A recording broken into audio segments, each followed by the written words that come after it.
কি bowling action কিংবা follow-through দেখে কিছুটা কি দ্বিধায় পড়ছেন? ভাবছেন অজি সিম আর মিচেল স্টার্কের বয়স হঠাৎ করে এতটা কমলো কি করে? হয়তো কেবল ওই চেহারাটাতেই অমিল, বাকিটা যেন স্টার্কের জেরক্স কপি। নাম তার শেখ আকাশ। অনূর্ধ্ব 14-17 পাঠ চুকিয়ে বর্তমানে খেলছেন টাইগার যুবা দলের জার্সিতে। প্রায় 6 ফিট 2 ইঞ্চি উচ্চতার দীর্ঘকায় গড়ন, কোচের সুনজরেও আছেন বেশ ভালোভাবেই। তবে আকাশ ব্যতিক্রম তার বোলিং স্টাইলের জন্য। এখনই বল ছোড়েন 135+ গতিতে।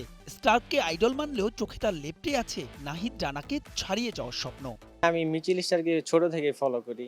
তারপরে যখন একাডেমিতে প্র্যাকটিস করতাম তখন স্যার, তারপরে সিনিয়র ফ্রেন্ড সার্কেল বলতো আর কি যে মিচেল স্টার্কের মতো লাগে। আমি বর্তমানে স্বপ্ন দেখতেছি আমি নাহিদ রানাকে মানে ওনার আর কি বিট করবো এরকম। যেহেতু এখনই 135-36 করতে পারতেছি, তো হয়ে যাবে ইনশাল্লাহ। আকাশের আরও একটা ইতিবাচক দিক মুগ্ধ করবে আপনাকে, সর্বদাই শেখার ইচ্ছা। জানেন যাত্রাটা কেবল শুরু, যেতে হবে বহু দূরে। আস্তে আস্তে ডে বাই ডে বাড়তেছে, স্কিলফুল হচ্ছে আরো। ফ্রন্ট ফুট, ব্যাক ফুট, তারপরে হ্যান্ড রোটেশন, এইসব নিয়ে আর কি কাজ করতেছি, ব্যালেন্স নিয়ে কাজ করতেছি। বোলিং এর সময় কোন জায়গায় আর কি কাজে লাগে ওইসব পার্ট জিম করে স্ট্রং করতেছি। কন্টিনিউয়াস রানিং হচ্ছে।